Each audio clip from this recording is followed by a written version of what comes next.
Shalom, shalom, everybody, wherever you may be and whatever you may be doing, as long as you are doing it in righteousness, I wish you peace. I pray your peace.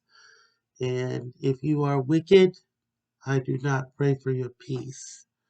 We pray that the Most High will discomfit and discomfort the enemy.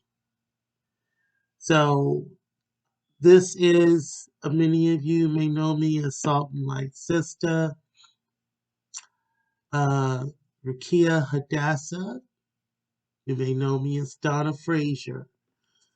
But however you know me, I am here with a Juneteenth message. It is a labor of love, and I want to share this with you all today. It is a really exciting message. It's my first video that I've uploaded since falling ill and being sick with COVID, a good part of the first part of this year. Um, Todah Yah for restoring my health and bringing me back to a place of restoration and healing and just opening my eyes and my mind to a lot of things. And I believe that when we receive these messages, he intends for us to shout it from the rooftop. He says, whatever he tells you in secret, shout it from the rooftop. So this is my shout from the rooftop, if you will, concerning something that has been consuming a lot of my time over the past few years, and that is the acknowledgement and the identification of my lineage as a descendant of the bloodline of Abraham, Isaac, and Jacob through the 12 tribes of Israel, being part of the seed of Judah.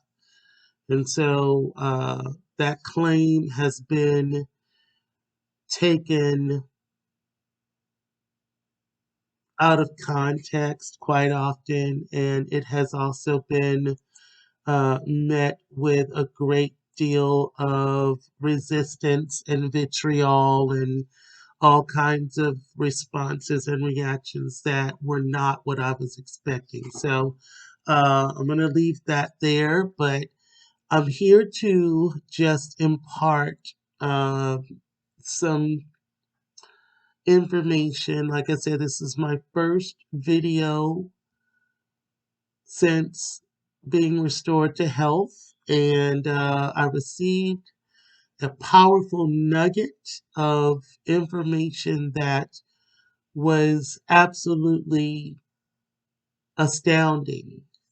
And without further ado, I'm going to share it with you, but I'm going to create a path for you to help you understand and see and recognize why I've gone down this path of claiming that my bloodline, that I'm a bloodline descendant of the fourth tribe, the tribe of Judah. So, um, just to get started here, I'm sorry, I may be taking a few steps from time to time, but as I get started here, um, you'll see on your screen a picture of what we've come to know, or who we've come to know as Kunta Kinte, and he's strung up. And this is the famous scene, of course, when he is being commanded to accept his slave name of Toby. And basically he's being whipped within inches of his life. And at some point, I realized that this scene that's playing out in front of us represents a man who finds it more painful to give up his name than to have flesh ripped from his body by a whip. And this was the first time that I learned that our people were slaves in this country. I was about I was about 7 going on 8 years old. I saw this. Very young. And I was highly traumatized when I saw this scene play out in front of me on television. Like I said, this was the first time I actually realized that our people had been slaves in this country. I knew we had a rough go of it. And by the time I was 8, I understood about some of the things that had happened with civil rights. And I was born in 1969, so I was still kind of experiencing a lot of that personally.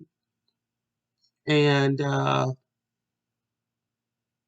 at this point, I didn't realize the extent to which our history had gone. So after being exposed to this scene, the whole movie actually, but this scene just almost being a sparking point for me wanting to understand more about my people. The name of the movie, of course, is Roots. And I saw this traumatizing event of families being sold away from each other and running off the plantation. So there was a lot of separation taking place, and names were being changed, and there was a lot of just traumatization of us as a people. And so it inspired me at a very young age to want to know more about my own family's history. So eventually, not right then, but throughout my life, I started seeing little tidbits of information and little clues and things that would help me sort of piece together what I would eventually come to understand as my family lineage. And so I began actively putting together my family tree shortly after my first grandchild was born in 2011. And since seeing Roots, this search has at times brought me to tears, and others have just made me flat laugh out loud. And I continue to just find these breadcrumbs after breadcrumbs of exciting facts that show strong evidence that at least one branch of my family is deeply rooted in the chief tribe of the 12 tribes of Israel, the fourth tribe of Judah, the exact one and the same as King David, King Solomon, and the greatest of all, the Messiah of the whole world, the Prince of Peace, the Lion of Judah. I call him Yahushua HaMashiach. Some may call him Jesus Christ. Some may call him Yeshua. He's the same one. We're all talking about the same one. And I call him my kinsman redeemer because I feel like we're related. feel like I am in the same bloodline as the bloodline of Christ. And that is mind blowing. That's why I'm sure a lot of people can't even wrap their mind around that. But I've come to the conclusion that indeed, and I do believe that some of my ancestors very well could have spent time with Christ. I feel that very deeply. I don't know how. I don't know if it was the woman who touched the hem of his garment and was healed from a 12-year issue of blood. I don't know if it was Peter and some of his family. I don't know if he's an uncle or a cousin. I just know some of my people. I truly believe some of my people spent time in his presence. And that has helped to shape my absolute faith in this man from Galilee, born in a manger. Yeah, he's real. So, what I'm about to share is showing more clearly than ever before that the children of Israel were brought to this country in the belly of slave ships, and I am indeed one of those descendants. I will also share some additional breadcrumbs that have led to the conclusion that I'm drawing, so people will know that this is just not from one source. I want you to know there are multiple sources, reliable sources that I have looked at. They are steady, reliable, and unwavering sources since I've learned this information, which is why I continue to stand in my position that my family, at least this particular branch, is descended from the people of Judah, from the land of Judea, otherwise known to my ancestors and to me as the promised land. So my first slide here,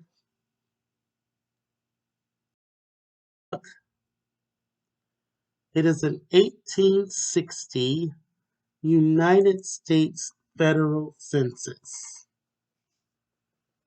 1860 United States federal census. And if you will, pay attention to the yellow highlighted area, and you will see a name here of HalleluYAH Jackson. And if you look a little bit closer, you'll notice that the slide is showing that this is Perry County, Kentucky, 1860. And the census is for free inhabitants.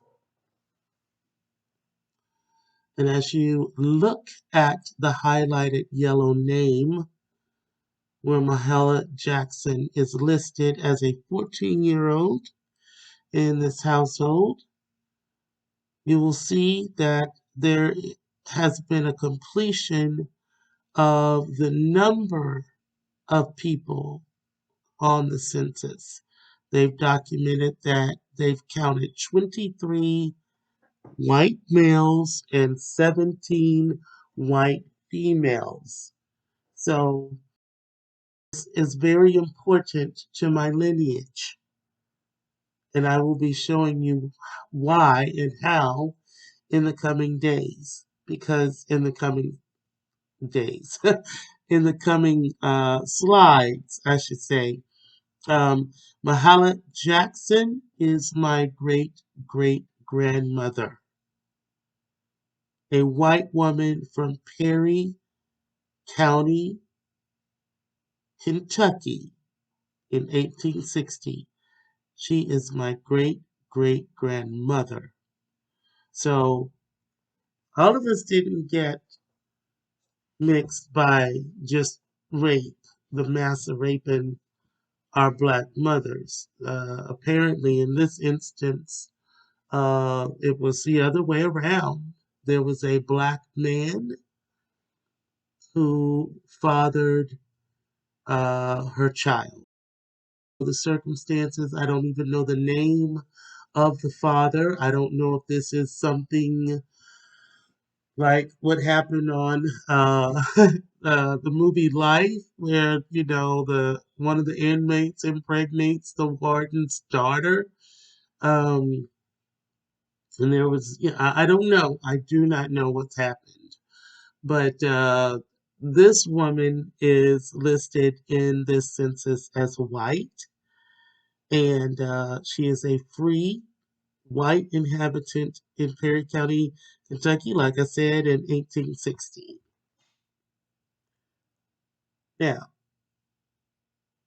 next slide. It's the 1880 federal census. And now we are presently in Concordia Parish. Just remember the name, HalleluYAH Jackson, that we just talked about. We'll see her again, but not for a while. We're now in Concordia County, or Concordia Parish, I'm sorry. And this is a census listing Charles Whitlock as the head of household. He's a 22-year-old black male. And Lizzie Whitlock, spouse, age 16, and she is mulatto. She's listed as mulatto. And they have a 1-year-old child, John Whitlock, and he is listed as black. So, small family, just starting out, obviously. Very young wife, and she's already at age 16 given birth to one child who is at least a year old. Okay, everybody clear on that? That's Concordia Parish, Louisiana. This is John Whitlock. He is my grandfather's oldest oldest brother, oldest sibling. And of course, he's not a year old in this picture, but he is the very handsome uh, man who is listed as the oldest child of Charles and Lizzie Whitlock. This is a map showing the location of Concordia Parish.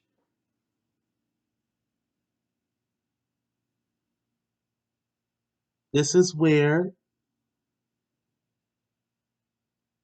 my uncle or great uncle was born, in this region. As you can see, is in South Louisiana.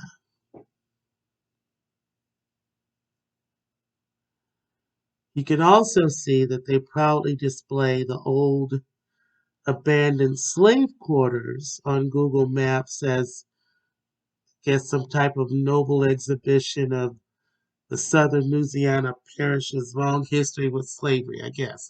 Okay. It's very weird, but okay, they show slave houses as a part of what their county is, I guess, most famous for. So, alrighty, moving on. This is the 1900 United States Federal Census. We'll focus on this name highlighted in yellow. Charles Whitlock is my great grandfather, and Lizzie is his wife, and they've had quite a few more children now. So the family is growing and has been growing steadily for 10 years. So they've been busy, and it appears to that they've moved from where they were in Concordia, and they are now living in Catahoula County. And so also John is no longer in the home, obviously. He was a year old in 1880, so by the time 1900 is here, he's clearly 20 years old, and at least, and he's got to, he's back then, men moved out and started their lives pretty early. And so this is obviously 3 years prior to the recorded birth of my grandfather, the Reverend L. Whitlock Sr. And we're going to see some interesting things about him in the next few slides. Okay, this is the 1910 slide of the United States Federal Census. And on this census, you'll notice highlighted in yellow, you'll see the name Albert Whitlock. I just told you his name was L, the letter L, Whitlock. But as a child, he was known as Albert, and that is how he appears on all of the censuses that I've located with his name. My grandfather was 7 years old on this particular census, and he is now the youngest son of Charles and Lizzie Whitlock. Charles Whitlock died the year of the census in 1910, and my grandfather was his youngest child. So you will see the name we saw in the first census. Also, now you'll see HalleluYAH Jackson. She now lives in the home with her daughter Lizzie and her son-in-law and 5 children. And there's also some other names there listed. So there's HalleluYAH. And it's also showing in her birthplace as Kentucky. And something has changed. Now she is listed as mulatto. She is not listed as white. So that has changed from one census to the next. There also appear to be 2 nephews living in the home as well, listed directly under my great-great-grandmother's name.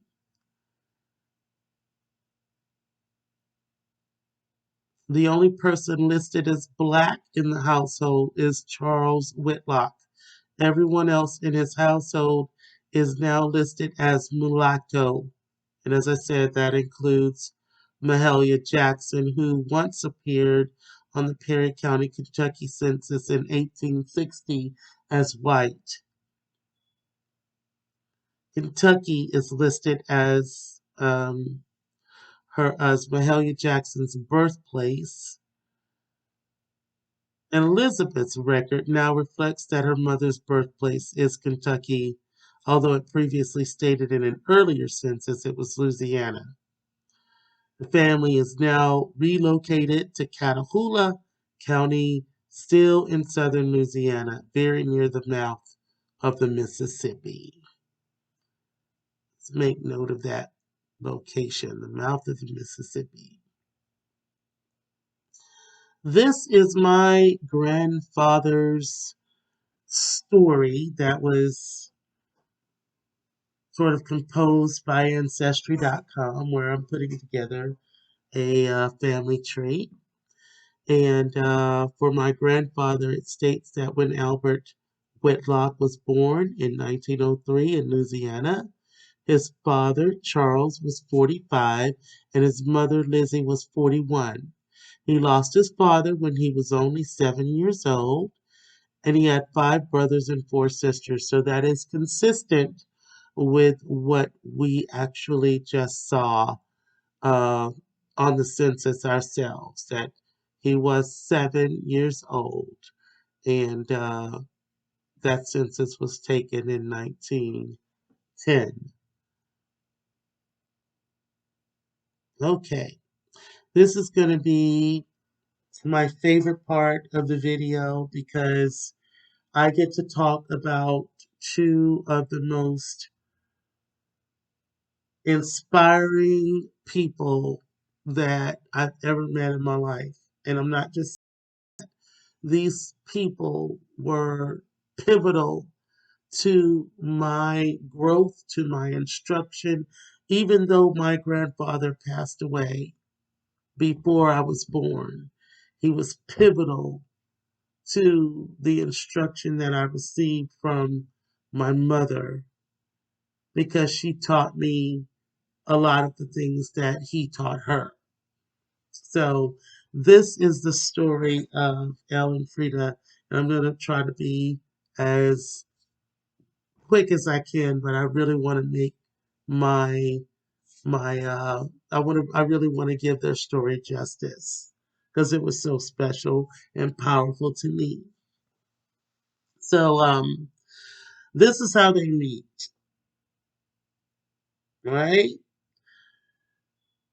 My grandfather's brother, from what I was told, got into some trouble with the law and he had to get out of town quickly. So they're in South Louisiana and uh, they decide to take the Mississippi River and go upstream, up north, and get out of, get out of town. And it was his brother who I believe was in trouble, but he didn't want his brother running alone. And I'm not sure which brother it was, but one of his brothers got into trouble with the law. And in those parts, of course, you don't stick around and wait for the cops to come pick you up if they think you've done something wrong. You could end up swinging from a tree somewhere. So that was the time and the era that they lived in. So to get out of town was the option, and they left and they went up north by the river. And they ended up stopping in a town called Lake Providence, Louisiana. And at the gets to Lake Providence is when we start seeing the name change. No longer Albert, he's being referred to as just the letter L. And again, this my guess would be that he was trying to avoid being, spotted or harassed by the cops. So,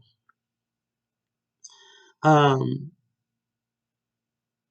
the word is that he meets my grandmother, uh, during a stay over there. Because I guess, when you're on the run, you stop along the way. You want to get some food if you can, or get somewhere to wash up. So they stopped in Lake Providence, and the word is that there was a church picnic that they call it. I know people don't use that term anymore, but that's what they were called at the time, so that's what I'm calling it, a church picnic.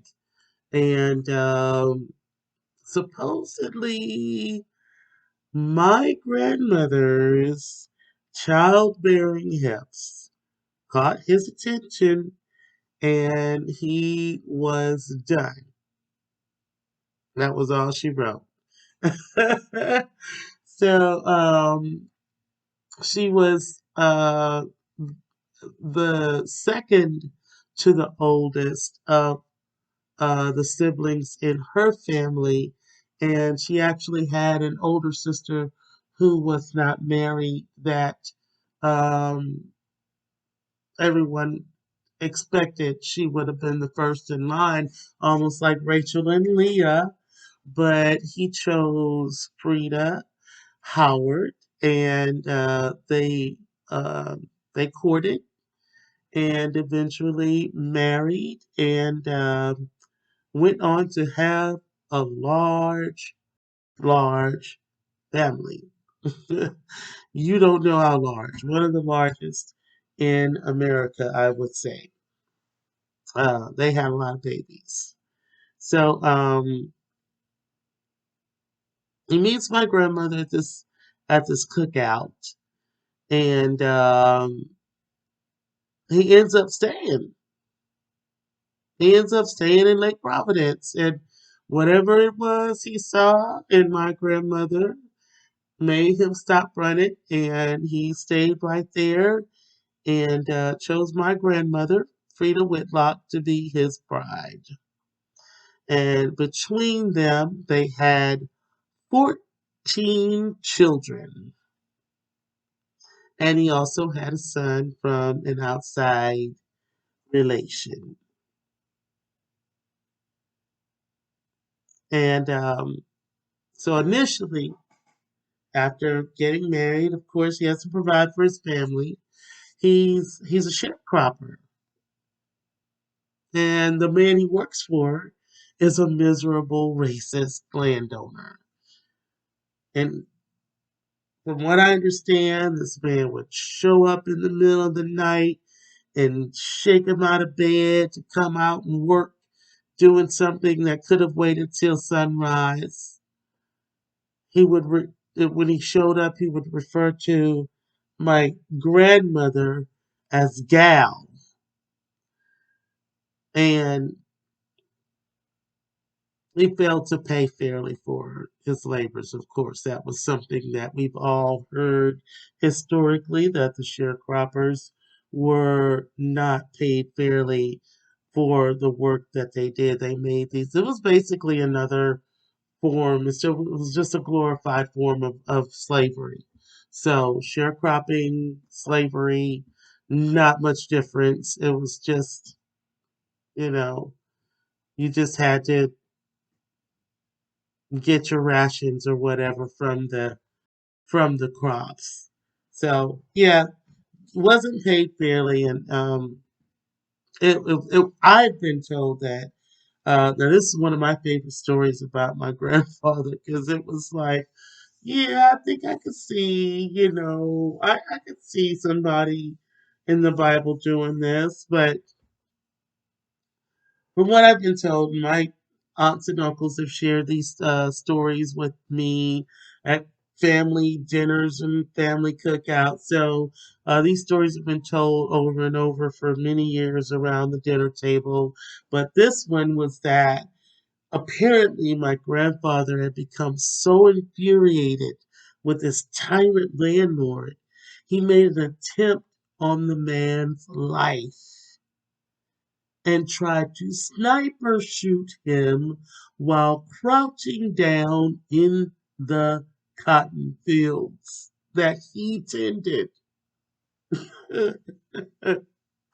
So he and his cousin are out in this cotton field, and he's got his shotgun, whatever, and he takes the shot. He misses this miserable man that has been just a nightmare to work for. But he hit the man's truck, and as I understand it, he hit the man's truck. And so, of course, the man doesn't get hit, but his truck is hit. And so he immediately stops the truck.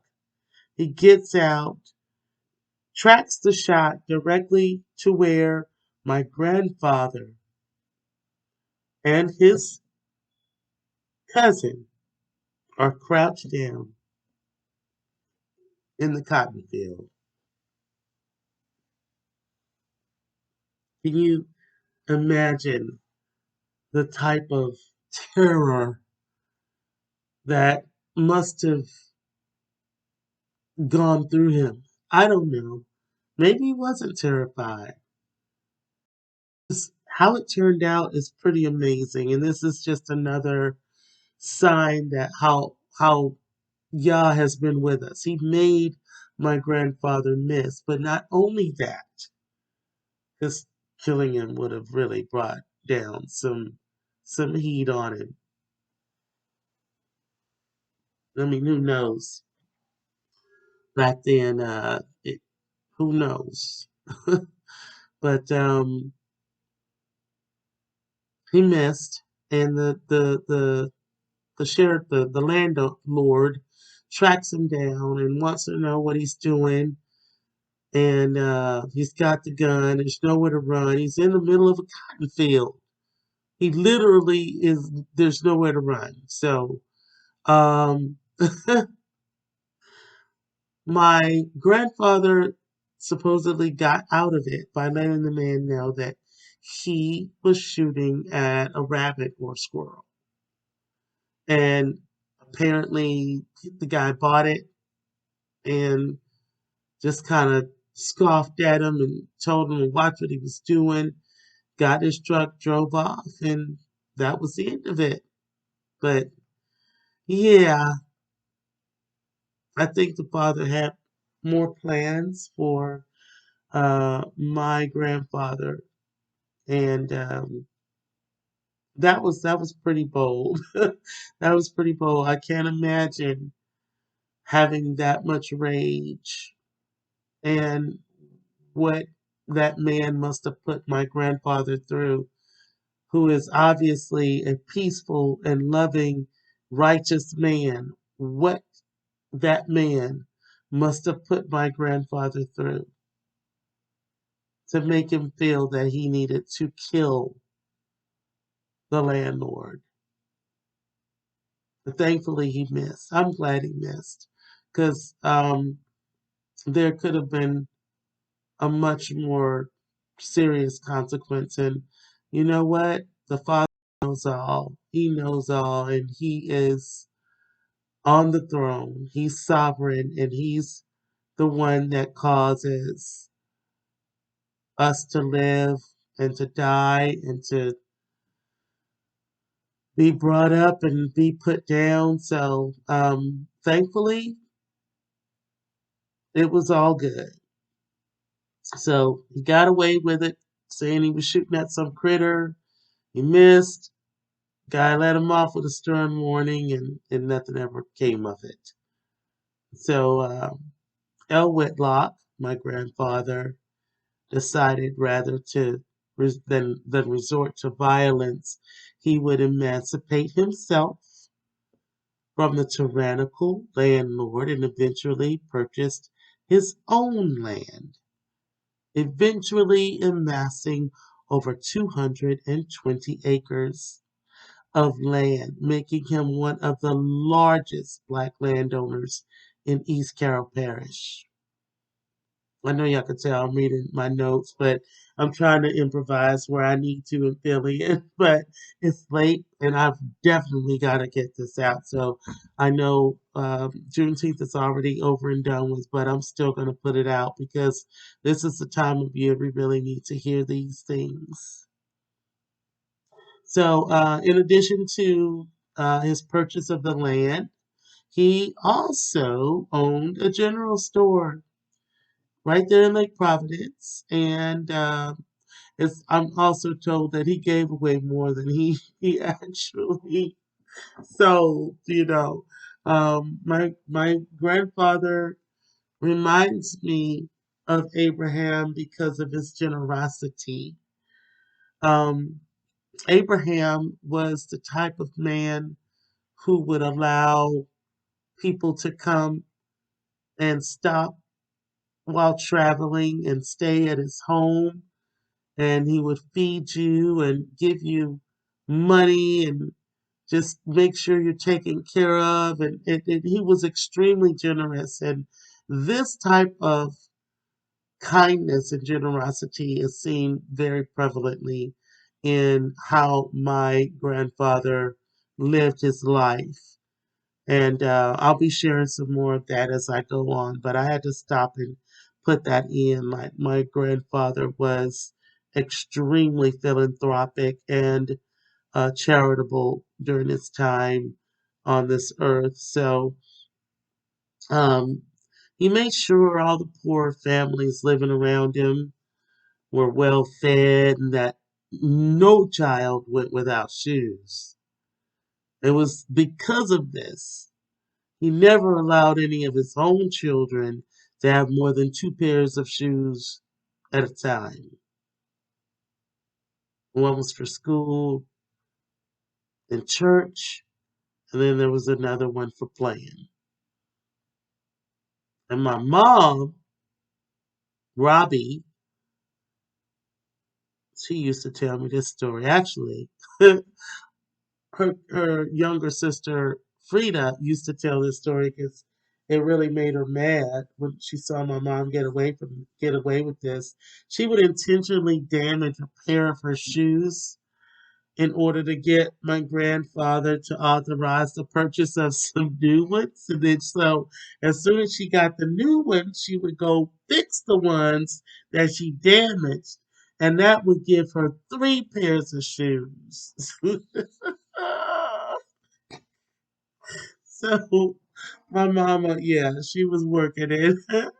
She was working it to get a pair of shoes, an extra pair. My Aunt Frida always played by the rules. She always followed the rules. So she was um she was feeling some type of way when my mom got her 3 pairs and she was still having to wear two.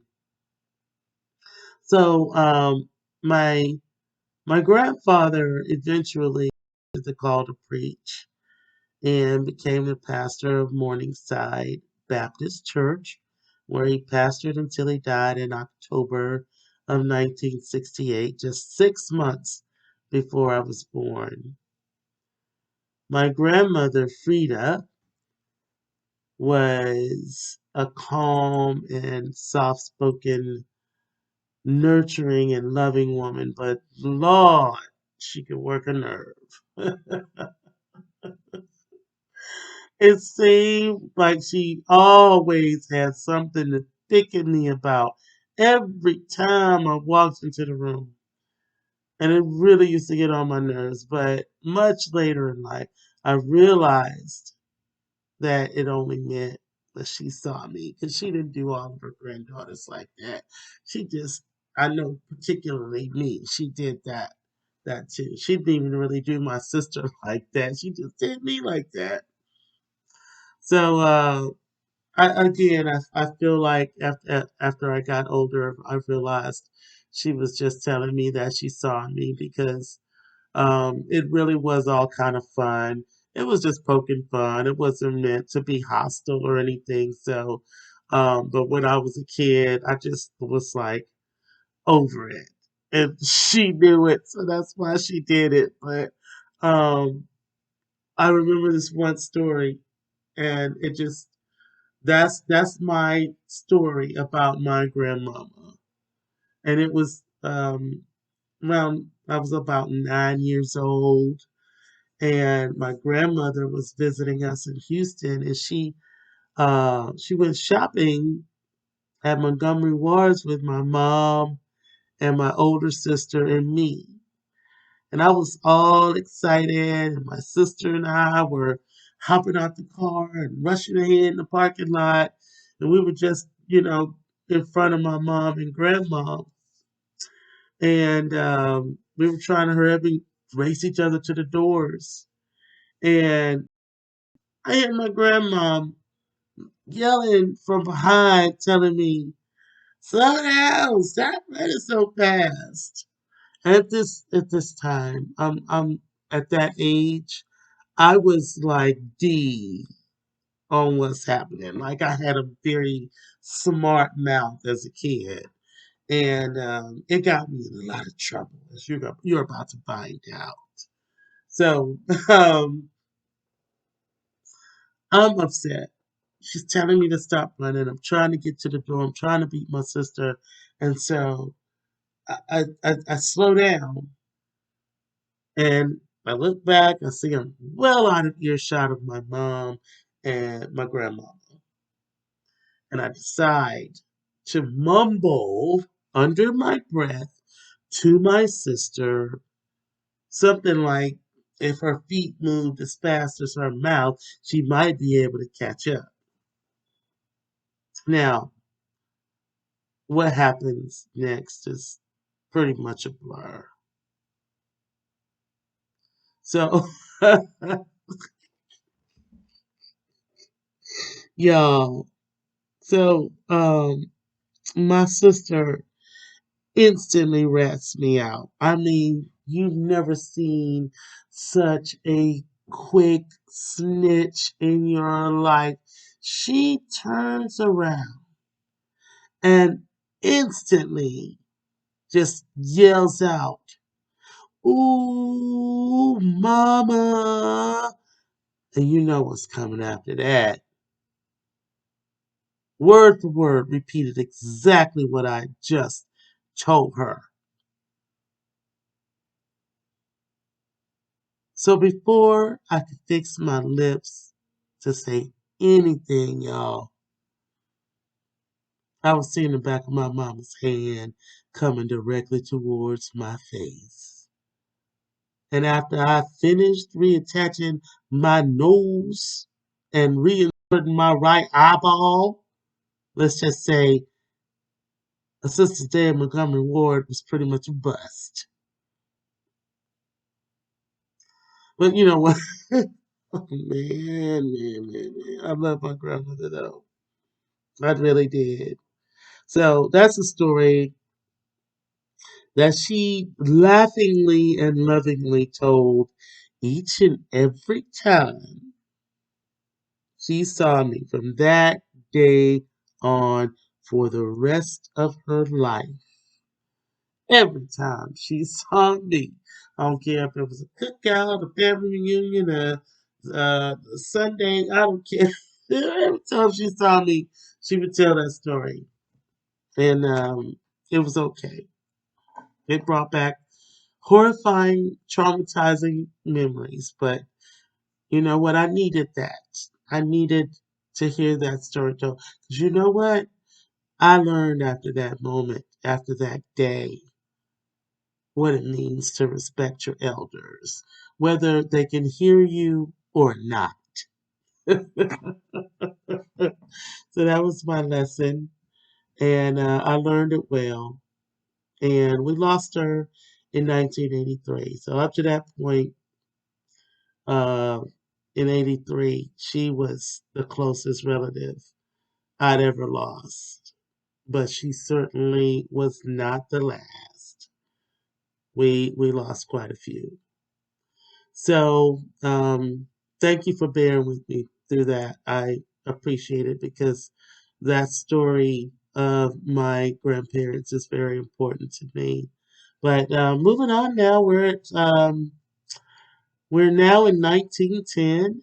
We're kind of not really moving backwards, but now we're looking at a 1910 census for my grandmother, and she is living in East Carroll Parish with her family.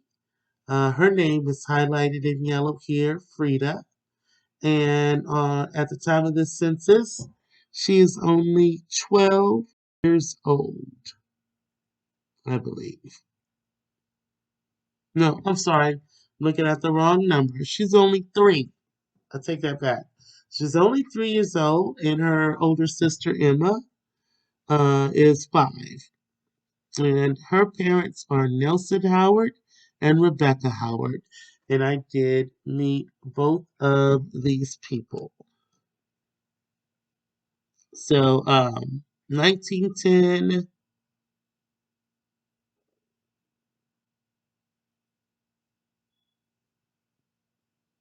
and my grandmother's 3 years old.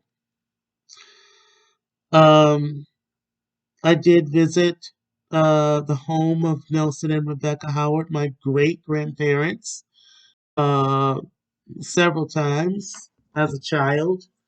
Uh,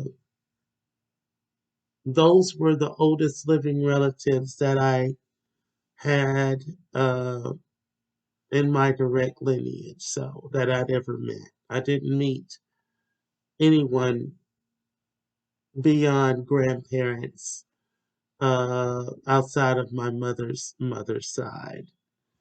So um, we've got Nelson and Rebecca Howard, and this is where my grandmother grew up. And this is also where we witnessed the baptism of Nelson Howard. I did witness his baptism in Lake Providence as a young child. Uh, he was very old. He was an old man when he got baptized. So a lot of people say when somebody passed away, accepted Christ at a very young age. My great grandfather accepted Christ at a very old age, and it was a pretty big deal. Like the family all drove in from all over, and I remember, it was a really exciting time. Our whole family, most of whom lived in Houston, we all caravaned over and to Lake Providence and had a big family reunion. And I remember that Sunday after church, all of us drove down to Lake Providence, and I just remember walking slowly down to the water, and I saw my great grandfather standing there dressed in a white robe, standing at the, just beyond the banks. And they were singing and shouting and great rejoicing. And it was just like, it was a lot like how you see in the movies. If you see those scenes before, I think the Oh Brother Where Art Thou had a scene like that where, they're getting baptized down at the river and having these, uh, experiences, spiritual experiences and renewal. So it was every bit, it's something I never forgotten. Nobody in my family that I've talked to that was there that day or would have been there has forgotten that day. So it was very, very moving. And my great grandfather died not long after that. So praise Yah, he was able to accept Christ as his Savior and was also baptized. So that was awesome. More stories to tell than I can count, but that was the most impactful moment, and that was my last time seeing him uh, that I know of before he died. So amazing man, and wish I could talk more about him, but um, at some point, we'll all be able to sit down and share these stories and go forward. So, next, what I want to share with you is the 1920 U.S. federal census. At this time, my grandmother is now a teenager, and she has a few more sisters, quite a few more sisters and brothers. And Mary is her baby sister and is seen in a family photo that I'll be sharing with y'all later in this video. So, Mary, my Aunt Mary, I don't want to just call her Mary, but because I knew her as Aunt Mary, but for the purposes of genealogy, uh, I call just the name. But Aunt Mary, uh, she lived to be 100 years old, and she just passed away a few short years ago. And she actually witnessed the untimely deaths of most of her sister Frida's children, my aunts and uncles, and she actually attended almost every one of them, except for the ones that remained alive after she passed away. But yeah, uh, Aunt Mary has gone to a lot of funerals because my grandparents had a lot of babies. So a lot of them did pass away uh, from natural causes. Um, just what got them? America, uh, diabetes, alcoholism, cancer, um, stuff like that. That's what ended up claiming uh, all of their lives. So it's been a sad past 20 years or so, 22 years, 23 years. It's been very sad. We've attended a lot of funerals over the years, and a lot of these have been sudden, where we didn't expect them, or someone got very sick and passed away a short time thereafter. That's how it happened with my mother and with my Aunt Frida. My Aunt Frida was diagnosed with cancer and passed away within a few months. And also, my mother was diagnosed with cancer, lung cancer. She was diagnosed in October of '07. She was gone by July of 2008. So, yeah, these are extremely sad times over from like 1999 to 2020. We lost almost all of the 14 children of Elle and Frida Whitlock. There are only two remaining siblings. And that would be my Aunt Thelma and my Aunt B. And they're both going to be, I'll show a picture of them later on as well. But on this census, this is the 1920 census, as I said, and this one does reflect my Aunt Mary and several of these uh, aunts and uncles. I'm pretty sure I met most of them. And of course, I did, as I said, knew my great grandparents. So that was a wonderful blessing to know that. And then here is a picture of New Morning Star Baptist Church. This is the church where my grandfather pastored for many years. And there's a graveyard, I believe, out in the back of the church, if I'm not mistaken. This is another uh, picture of East Carroll Parish. And this is where my grandmother was born and raised. As you can see, they also have a very lengthy history of slavery and putting it on display on Google Maps. So uh, the area you see outlined, of course, is hugging the Mississippi River. And of course, this is the border between Mississippi and Louisiana. Lake Providence is located at part of the northern and easternmost section of the state of Louisiana. And that's where both of my grandparents are buried in adjoining graves. I don't know if adjoining is the word, but they are laid side by side. And like I said, that was the church where he pastored. His body is buried out in the churchyard. So now we have the 1940 federal census. L. Whitlock still there.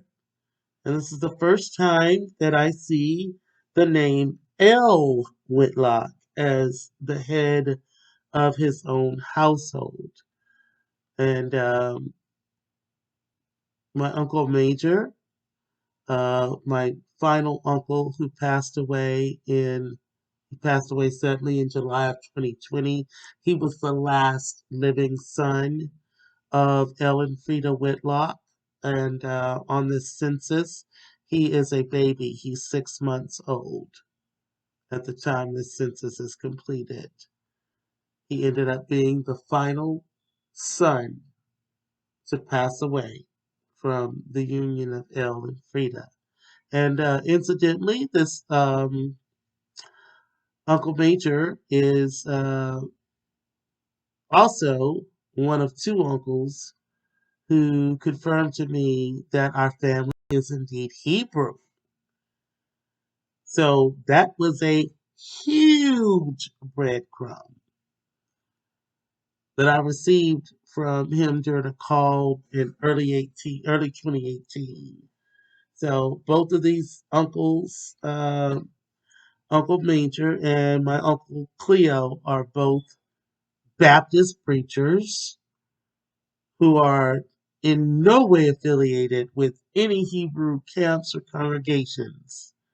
As far as I know, they never would be. But it was confirmed by my last two surviving uncles to me from their mouth to my ears that our family is indeed Hebrew. So those were very, very big breadcrumbs for me.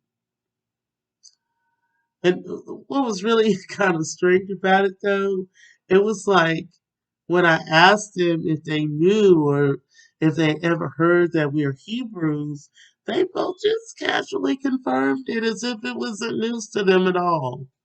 I mean, you'd have thought we were just sitting there talking about the weather or what's on TV or something, but they was just like, yeah, we Hebrews.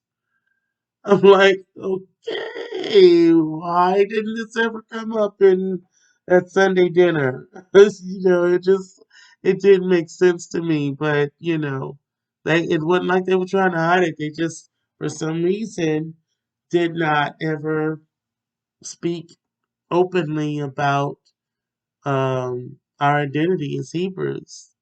And I also happen to know that my well, I'll say that for another time. We'll move on. Um, but yeah, we just kind of opened the door for discussion, and so by the time 1940 had arrived, my grandparents already had like 10 children. My grandmother, at one point, is pregnant for 4 years straight, and my mother and three other children haven't even been born yet.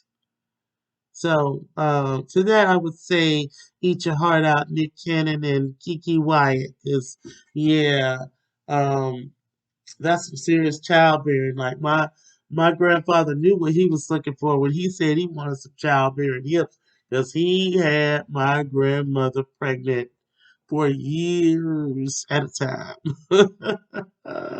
He definitely wanted a big family, and he got it. So that's a blessing. So um, let's take a look at this next slide. So here, this is the heading for the 1950 U.S. Census for East Carroll Parish. I just wanted you to be able to see the top of it and where it is and all of that. So we're still in Lake Providence. And then here, where you see highlighted in yellow again, is L. Whitlock. And directly beneath that is Frida, his wife. And then you go on to count several more children have been born since the previous census was completed. And like I said, that would be my mother, my Aunt Frida, my Uncle Joe, and my Uncle Lewis, who is the baby of the family. And not only that, my grandparents are now just becoming grandparents for the first time, and they're actually taking care of their oldest grandchild, listed here on the report, Augustine.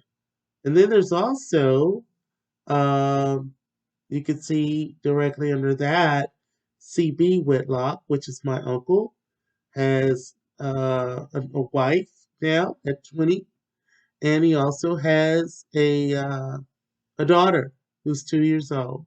So yeah, they're making babies very early around them parts there. So what I'm sharing now is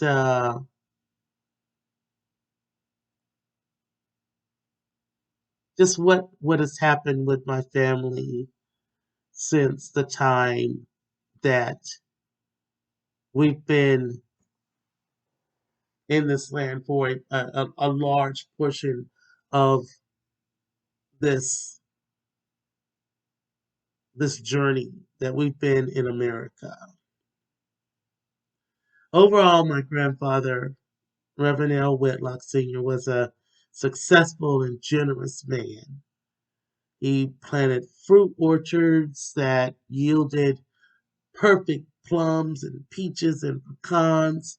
His cotton and bean crops would just grow and yield bountifully year after year, making the local whites in the area quite unsettled,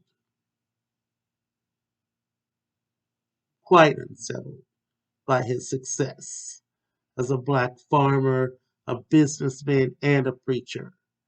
So, true to form, whenever they see a black man in this country doing well for himself, he becomes a target. My grandfather in Lake Providence, Louisiana, was no exception. He was targeted several times with cross burnings on his land, which were confirmed by my two surviving aunts. And there was a mysterious fire that burned down his large home that he had once built to raise his very large family, which my mother remembers fondly. Every time she would talk about that house, she would just talk about how beautiful it was and how big it was. But the house burned down, and he eventually built something much more modest and smaller near the edge of his property when he did rebuild. So they might not have liked him having such a big house, but they lost the home, cross burnings, and one of the most devastating attacks he ever went through was his orchards were dusted with some type of deadly pesticide. 5 acres of fruit trees were wiped out. 5 acres. That was a source of wealth for me and my family to inherit. But unfortunately, we never saw that. We never got that. And so these are some of the things that people who say, reparations, it's not just about the the slavery. It's about some of a lot of the injustices that were committed upon us that have taken money out of our pockets and food off of our table and so on and so forth. These have been concerted and directed attacks that no one ever paid for. So it's not that I don't agree with reparations. I do fully agree with it. But I do believe, as the children of Israel, after you open that Bible and you see what happens to the people that go after the children of Israel, it's not good. And something that does happen with the children of Israel is they get restored in the end. So I'm not tripping about nothing. They got it. They got it all day. They got it all day. So, um, none of the stories or documents that I've shared here can stand alone to definitively connect my family to the tribe of Judah, one of the 12 tribes of Israel. But together, like standing alone, they don't look like much. But together, they are weaving this amazing tapestry, revealing this beautiful and rich history of my family that has always fascinated me and resonated with these epic stories that I've read right out of the Bible. So, although my family has grown way too large for me to know who all of them are, I have family living near and around the mouth of the Mississippi to this very day. So finding out who and where they are, that's not going to be an easy task. But neither is this journey into my genealogy. That has not been easy either. My ultimate goal is just to try and fill in these missing and blank pieces. That's been one of the most rewarding and satisfying experiences of my life. Absolutely. The people that brought my ancestors here took their names, their identity, and even carved up and changed the name of the land my ancestors settled in West Africa, where they arrived en masse after departing Israel. In and around like 63 BC to 70 AD. Those of us who've studied, we know that date range very 63 BC to 70 AD. Millions of Jews fled Israel into Africa. If the same people who are saying that they're Jews today were those Jews, they would be in Africa in large numbers. And we all know that they're not. So let me show you something. The reason why I call this the mouth of the Mississippi. Look at this. Louisiana State University. Creole, New Orleans, Race and Americanization, edited by R. Hirsch and Joseph Logsdon, published by Louisiana State University, 1992, Baton Rouge and London. London. Pages 67 and 69. So check this out. Page 67. What you're looking at is some archived information being held in records kept at Louisiana State University. Interesting. They're going to tell us some information about who was on those slave ships, where that ship came from. Let's read. 16 slave trading ships arrived from the Senegal region. 6 ships came from Judah and landed at the mouth of the Mississippi. And in 1731, 1 ship came from Judah and landed 464 slaves at the mouth of the Mississippi.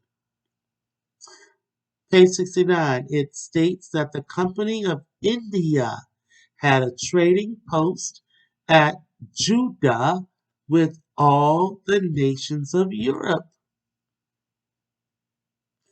And then here's another reference. Table 1 in the back of the book will show the origins and number of slaves brought to Louisiana from Judah, Africa, 1719 to 1743. I need to get my hands on the back of the book. I do. I do. I absolutely do. Because I am convinced that my ancestors, as you can see, I already told you I have two uncles who are not a part of any kind of Hebrew Israelite movement. Already confirmed to me that yes, our family is Hebrew. As you can see on this document that I'm reading from, it says total Hebrews imported. And from it lists the names of the ships, it lists the years the ships arrived, and it lists the number of slaves on each ship that ended up accounting for 1,749 slaves. And as you can see, total black Jews transported to Louisiana between 1719 and 1728. If that does not give you chills after having denied your own inheritance, your own lineage for years, we're not just out here saying this willy-nilly. Their records tell exactly who was on those ships. And I do need to do a lot more research and see what I can find out, if there are any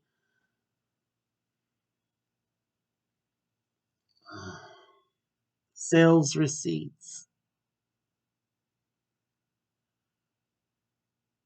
I don't know. I wouldn't even know where to look. But you know what? I feel like I'm closer than ever. And this, for me, it's all I need. But I want a name. I want a name. This is enough to connect me to Judah in my mind. I got enough. I've just shared exactly where my grandfather was living. We know the area was proliferated with Israel, with Hebrews, Hebrew slaves, going up and down the Mississippi. So, yeah,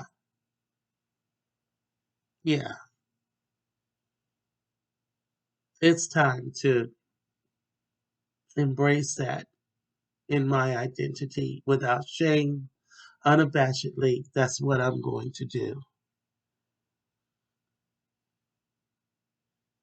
That's what I'm going to do. The people who brought my ancestors here took their names, like I said, took everything, carved up the land, reapportioned it. And not only did they carve up the land, the kingdom of Judah, of course, we also know they've carved up Israel. Isn't that exactly what Psalm 83 says they would do?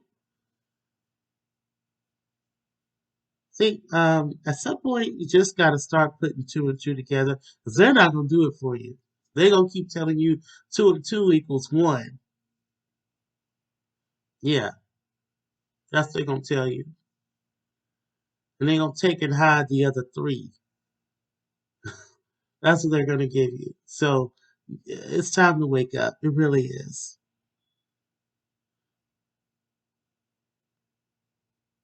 39 exiles, 39 years, not 39 years, 39 jubilees. I'm sorry, y'all. I'm tired. It's been a long day.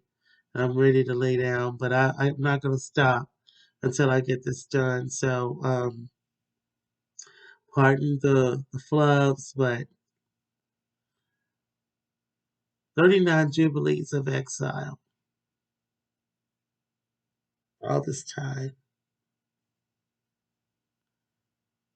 The descendants of the children of Judah remain under modernized Roman rule, which was initiated and implemented through and by the North Atlantic slave trade. They're poised to utterly wipe out the entire lineage of Israel to preserve their grasp and power over the land and the people who were never officially emancipated. Talk about Juneteenth, we're free, freedom, yay. We've never been emancipated from this land, even to this very day. Why? Because we do not have what we once had when they brought us over here. That's why. Neither have they even released us to try and re-secure, rebuild what we once had before being brought over here. So, no, Juneteenth celebrators, you are not free. No one sent you home. No one restored the fortunes you had before you came here and made the United States of America the most prosperous nation in the world.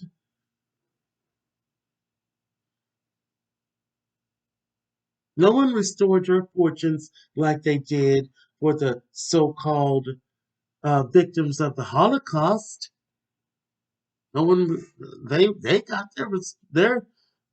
Oh, okay. We know, y'all know what they got. If you don't, time to go research that too. You know what they got. They got your land. While you over here toughing it out, trying to pull yourself up by your bootstraps. They've been given a whole boot store. And they stomping down your land and treading it underfoot right now. That's facts. That is facts. And all that stuff has been prophesied about. You can read about it. Yehoshua himself said that there are those who say they are Jews and are not, but do lie. So either you believe that word or you don't. Don't keep getting up going to church. If you're gonna sit there and believe a lie in the name of trying to get to heaven, because you don't get to heaven on lies. You don't get to heaven bearing false witness. You don't get your reward willingly accepting lies.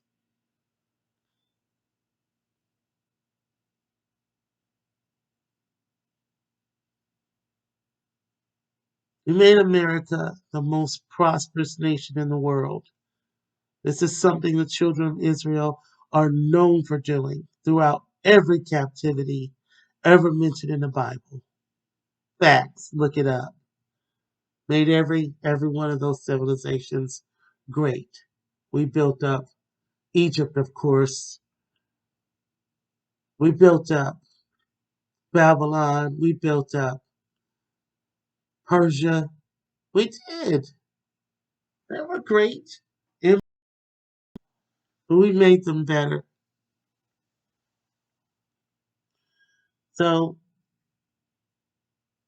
all these captivities that are mentioned in the Bible, if you read your Bible as a Christian, um, you will notice some very, very strong similarities.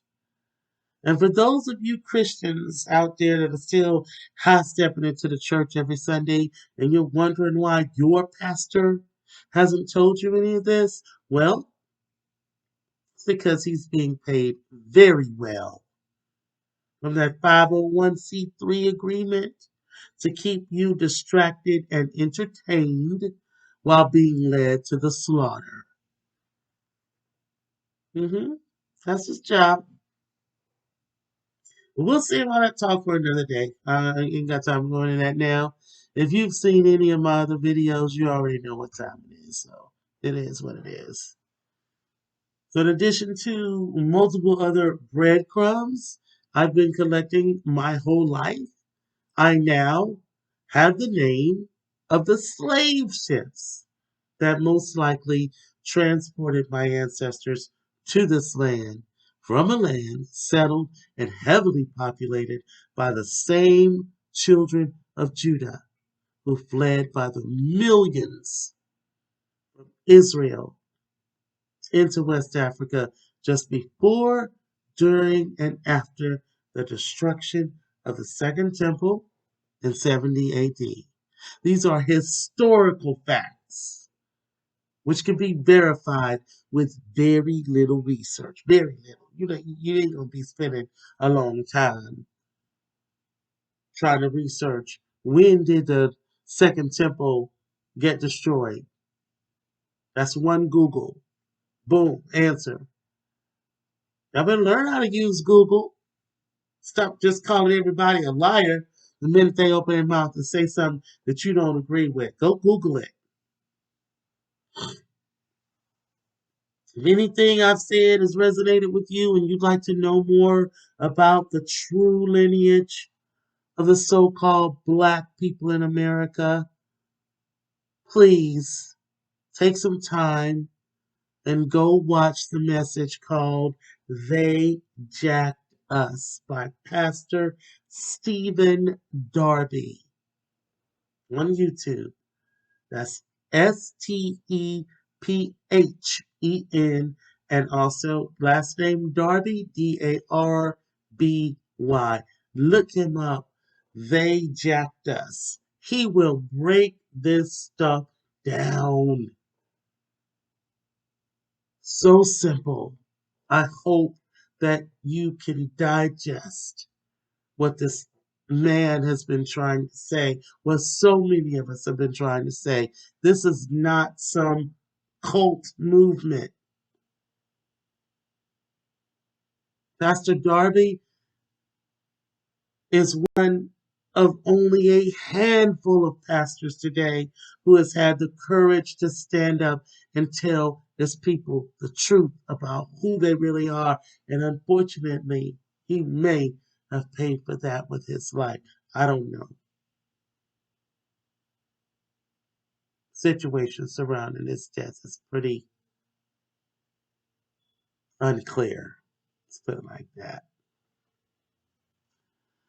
So that being said, I'm just going to go ahead and share a few family photos. It'll help identify some of the names on the documentation that I've shared in this video. I hope everyone who sees this video is inspired in some small way to learn more about their family lineage or share with others what you've been able to find.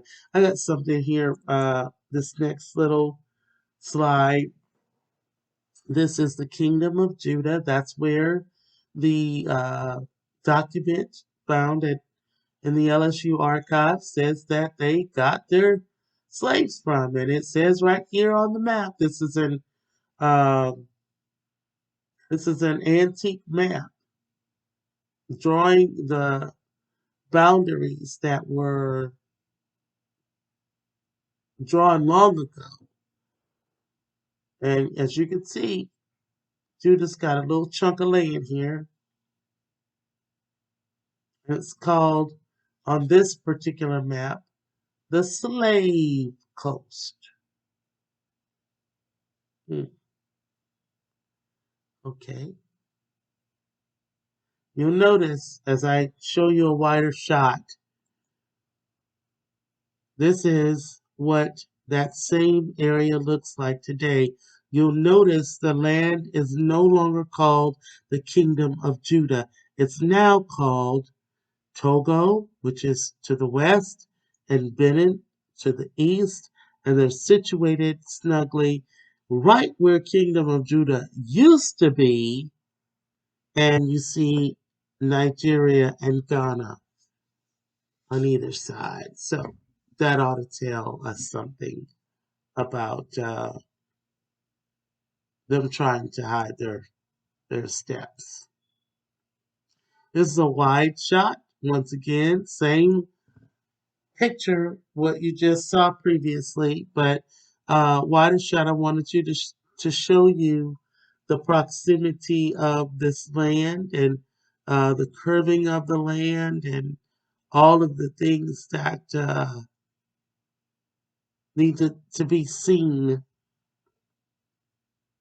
As you see the kingdom of Judah right there, slave coast. That means they were getting a lot of their slaves right here. Wow. Next. This is still in Judah, Port of Judah. And as you can see, there is a clear uh, demonstration of slaves that are being led away to a ship. And so this is absolutely representing the culture that this is a slave port where many slaves are being marched out of their land onto slave ships so that eventually the land could be divvied up and uh, spoiled between other nations. All right, this is now we're getting into some family photos. These are my aunts and my uncle. This is Uncle Major. He is the one I spoke of earlier who said that we are indeed the children of Israel. And these are my two aunts. They are actually at my Aunt Mary's 100th birthday party. So they look stunning. And these were my remaining surviving uh, aunts and uncles for 2 years before we lost my Uncle Major in 2020.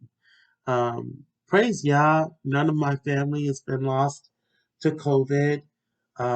He died suddenly of a heart attack. He'd had a number of health issues, but um, I'm so glad he didn't have to endure what was actually going on. But a lot of us didn't. The funeral was a lot different than what we're used to. It was our first funeral since and having to go through it during COVID, and it was just awful how our family was really kind of spread out. But we understand, and it is what it is. But that's a time when you want to hold your family close. So um, I miss them very much. Aunt B and Aunt Thelma are both alive, well, and looking well. And they both live in Houston. Uncle Major lived in California.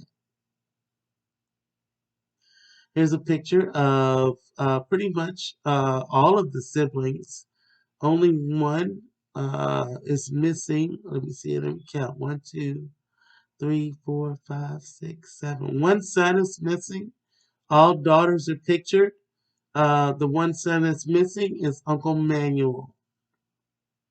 Everyone else is listed. The men starting at uh, the bottom right. This is my Uncle Lewis. He's the baby. And next to him, seated, is my Uncle Cleo. And next to him, on the first row, is my Aunt Thelma. They're right there in the middle. And then to her right is my Aunt May. That's the oldest sister. And Aunt Frida is the youngest sister. So the two babies. This is the baby girl on the left and the baby boy on the right. Uncle Lewis, Aunt Frida. Just ahead or just above Aunt Frida, that's my Aunt B. You just saw her listed, or you saw her seen in the picture with my Uncle Major in the picture we just looked at. And this beautiful lady whose arm is around my Aunt B, that's my mother, Robbie Lee. And Aunt Thelma is the one directly in front of her, who is also seen in the picture. This back row, starting from the left, is my Uncle Nig. This is L. Whitlock Jr., and we call him Uncle Nig. And this is Uncle Major, also seen in the picture just previously shown. This is my Uncle Isaiah. This is my Uncle Joe and my Uncle CB. So, um, almost all the sons, minus one that lives in Houston or lived in Houston at the time. And then his half son is also present. But that's most of everybody right there. This is a picture of my mom. She's standing to the right of this gentleman. This is the half brother. His name is Kenneth, Uncle Kenneth, and he is visiting and in town, and he's posing with his sisters. My Aunt Frida is over here on the right, and wearing white, leaning in. That's my Aunt B. Next to her, in the middle in white, is my Aunt May. And then my mom is standing right next to Uncle Kenneth, and there's Aunt Thelma in the, is that orange or beige? I'm not sure. I'm not sure. Okay. Eyes are getting really tired, so I'm ready to wrap this up. So one more, a few more, I should say. This is four of my eight uncles. Uncle Nick, the oldest, Uncle Major, Uncle CB, and Uncle Cleo. He's also one of the uncles that revealed to me that we were Hebrews. And this is my cousin Chris. He's married to my cousin Bab. And they've been married a long, long, long time. Still look very youthful, but they've been together many years. Another picture, Uncle Joe is in the back, Uncle Joseph. This is Uncle Nick, once again, Uncle Cleo, and they look very handsome and dapper. And I gotta tell you, I loved my uncles. They were truly a great extension of what I did not get to have in my grandfather. These men were so righteous and uh, just present in every way in the lives of their sisters and also in the lives of their nieces and nephews. So they were extremely um, pivotal in my growth and taught me so much about respect and love. They treated their sisters with the ultimate respect. They treated their mother with 1,000 times that. So um, these were just awesome men. They were brave. They were strong. They were smart and wise and loving and helpful and whatever they could do to help their family. They always did it without complaining. So I was so blessed to have these men as my leaders and mentors and uh, just just an amazing family. And these are amazing men. So here is a picture of the children, some of the children of my oldest uncle, L. Whitlock. Like I said, we call him Uncle Nig. And these are some of his children. He had as many children as his father did.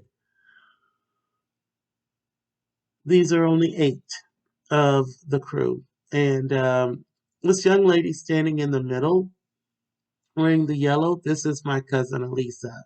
And she is the one who told me that she took a DNA test and a significant percentage of her DNA is traced back to Benin and Togo. That's how it was listed on her DNA results. Benin and Togo.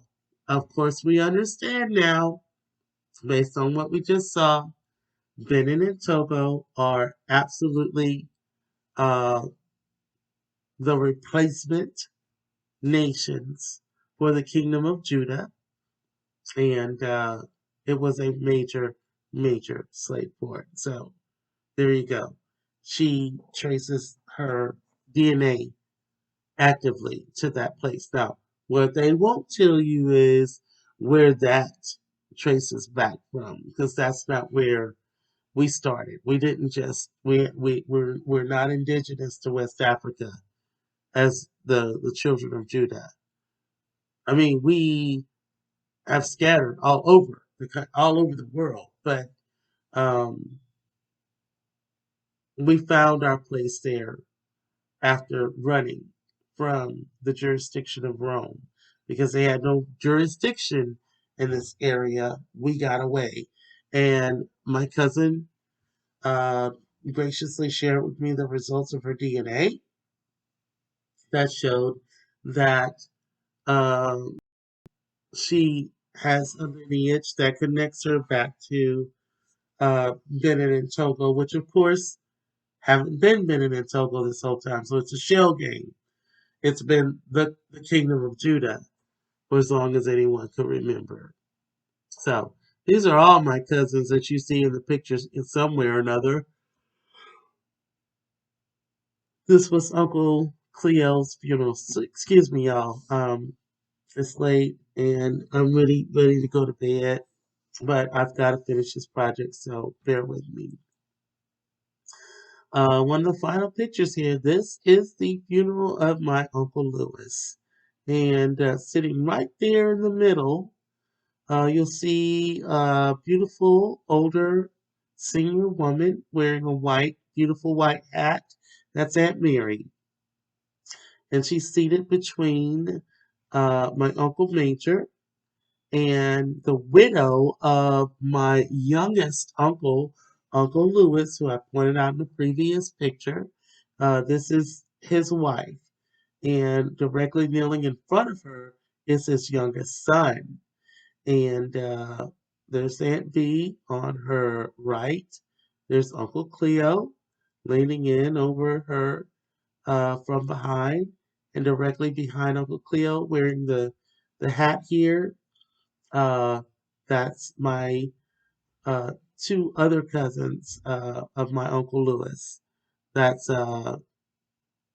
Keenan and Lewis the second. And then, of course, we have some of my oldest uncle's uh, sons present there in the back. This other gentleman right here in the white, directly behind Aunt Mary, that's Rogers, one of my favorite cousins. And my mother was one of his favorite aunts, or was his favorite aunt. And kneeling next to him in the lavender shirt, leaning forward, that's Uncle Joe. And this beautiful lady in the blue dress is my Aunt Thelma. And just standing right behind Aunt Thelma in her beautiful blue dress, we've got my two cousins, uh, Marvin and Major Jr. Major Jr. is right behind Aunt Thelma, and then Marvin is over the shoulder to the rear of my cousin, and then Stefan is standing right in front of them. Right behind Uncle Major is Stefan. So I don't want to go on, but I want you all to kind of put those names on the census together. These are the people that you just saw on documents from decades ago that track us back to the mouth of the Mississippi, and then the mouth of the Mississippi, of course, where those slave ships arrived, came from the kingdom of Judah, the nation of Judah. So that says a lot to me. I don't care what anybody else says. That's a lot. Then there's finally a picture of me with my family, my crew. Um, I'm looking a little rough there that day, but it was hot and ugh, no excuses. But this is my familia. These are my children. Standing right behind me over my right shoulder is my younger but taller daughter, Triana. And right in front of her is my oldest daughter, firstborn. That's Adria. And then there's my son, Joshua, Joshua. He was named after my grandfather. That's how much my grandfather impacted my life. I never met him, but I was absolutely determined to name my son after him once I had a son. And I did. Praise Yah and pray for him because he don't quite measure up to that name quite yet, but he's playing football. He, had a football scholarship to Alabama, and he graduated, and he went on to, uh, play with Pittsburgh for a little while after he got drafted. Not long though. He didn't make the team, but he's still on that football journey, and I've told him I'm not down with football like that no more, but if it makes you happy, then so be it. Do what you do, and hopefully you'll be able to see um, what God really has in store for you. And it's not a part of this plantation, but it is what it is. And this other gentleman in the picture is my nephew. And then these two young ones here, these are my grandchildren. And this other young lady here on the end, that is my nephew's fiance, Mary. And Jamal is my nephew. And he is a wonderful, wonderful help to our family and just a beautiful soul. And we love to have him come and visit whenever he comes around. So that was a wonderful day, and we had a blast, even just trying to take the picture. But yeah, that's me and my family. And so I'm closing it out with this scripture. And hopefully this sparks even more um, memories or causes you to want to go and research more. Deuteronomy 28:68, children of Israel. And the Lord shall bring thee into Egypt again with ships, by the way whereof I spake unto thee. Thou shalt see it no more again, and there ye shall be sold unto your enemies for bondmen and bondwomen, and no man shall buy you. So I believe that I've effectively shared all of the breadcrumbs that are a part of what shapes my thinking regarding my lineage as one of the children of Judah. I know this video went on, but I just take time to say what I had to say, and hopefully people will find value in what I've shared here because it is very important, and I've tried to take my time with it. When I tried to rush it, knowing that people don't have long attention spans, it really didn't feel right. And so I stopped myself. I decided to take the time to say what I needed to say and the time I needed to say it. And still, I felt a little rushed in doing this video, and also I'm very tired because I've been working on it all day. But this is a labor of love that I pushed out because I understand the need for my people to hear the truth in this hour and wake up and begin to walk in the authority and counsel that belongs to Israel and the covenant that belongs to Israel. So if you don't know about it, you can't walk in it. And if you don't walk in it, you can't overcome the things that we have been subjected to and the things that we have been walking in. So thank you for listening and allowing me to share what I hope has been an insightful and eye-opening message that illuminates, instructs, and encourages not just my people, but all people to pursue the truth no matter what. We all know they've lied. We all know that. The only question remaining is when will we decide to finally replace those lies with the truth once and for all. Y'all be blessed. Shalom.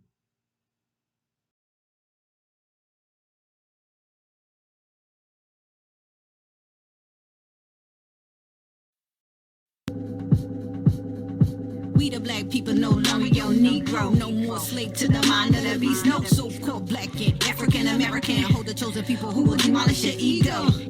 Satan government we veto. Yahshua rolling his shoulders like a free throw. Governing us with the Holy Spirit of truth. He our king and he is our hero. Other gods got a deficit of zero. Feeling in comparison, looking in the mirror. Trying to hide cause they lied to the nations. Told us we was inferior. Meanwhile they play superior. Seed of the serpent, true to themselves, they stay in error. But the true people of y'all bringing in a new era. Judgment, death to America. Hebrews no longer your Negro. Death to the slave mentality. Y'all's people who turn from the evil. Now righteousness is our reality. Hebrews no longer your Negro. Death to the slave mentality. Y'all's people who turn from the evil. Now righteousness is our reality. We not black, we Israelite skinned. Christians like, now y'all really tripping. Christians do not see the greater vision. They don't see the truth within the scriptures. Caucasian, Jesus in your pictures. Why is black Jesus in your pictures? He from the tribe of Judah, see that's history. He was melanated, given mysteries. Restoration, that's our declaration. Separation, that's the estimation. Slave mentality is in the grave. God's giving Negroes his salvation. Had to flee so that I could breathe. Only y'all bringing us justice and giving peace. We know who we be, still many in unbelief. Turn from evil, let righteousness be your reality. Hebrews no longer your Negro. Death to the slave mentality. Y'all's people who turn from the evil. Now righteousness is our reality. Hebrews no longer your Negro. Death to the slave mentality. Y'all's people who turn from the evil. Picture that reality. Curses, we coming out 400 years. Been in the drought, been in the famine, been in the struggle, seeking this face. That's our new hustle, confounding the wise. Bursting some bubbles, cause y'all chose the foolish, the base things and the despise. And the weak things to bring to nothing. The muscle, no longer muzzling the ox that's treading the corn. We've been reborn, no longer in silence. We speak the words of Yahuwah, not denying his power with a form. We bring the sword to divide and distinguish. Yah is exclusive, I'm speaking English. Death to the carnal mind, you must relinquish your mindset on niggas, cause we are the kingship. Hey, we are the kingship. We are the kingship. We are the kings and the priests and the queens. You thought we was rejects? We are the kingship.